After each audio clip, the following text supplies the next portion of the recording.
There was a short time when Midway ruled arcades with its ultra-violent brawler Mortal Kombat.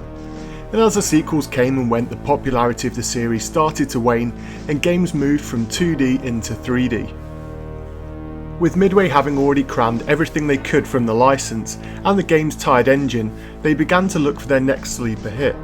In typical Midway fashion, they decided to stick with the ultra-violent brawler format, but in an attempt to make a 3D fighter and a new franchise to boot.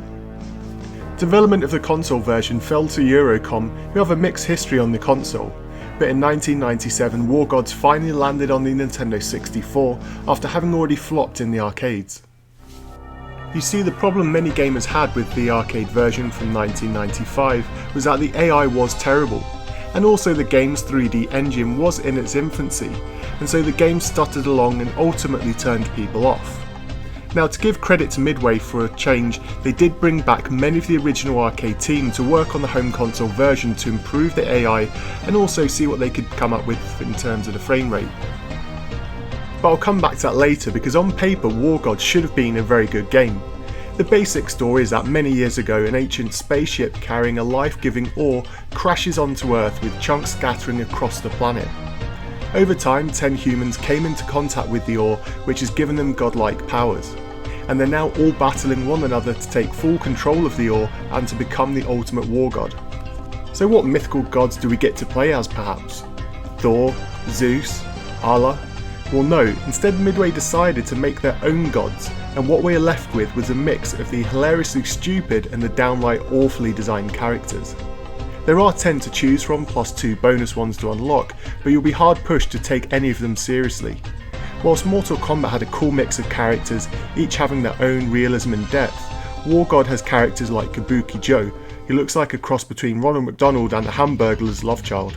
Each of the game's characters has their own special moves, and with practice you can pull off some pretty impressive combos.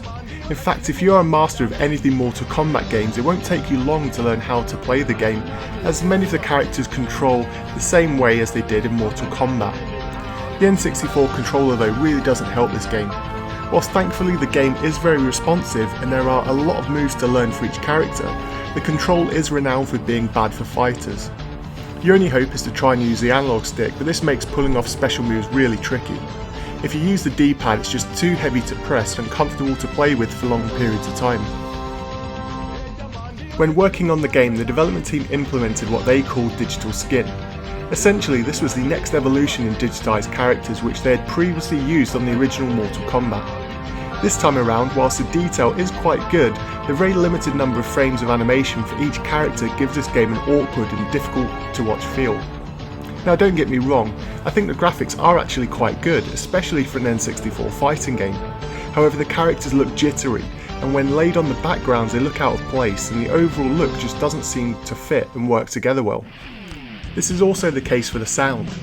With the game being dark and broody, you would expect a creepy and very bass heavy soundtrack. Instead, the game packs in a lot of variety, but not much of it fits together. One minute you could be having a heavy rock track playing, whilst in the next battle you'll have a techno music beat with a guitar blasting on top of it. There was also some very low quality voice acting ported straight from the arcade version, but like the rest of the game sounds, it really lets itself down.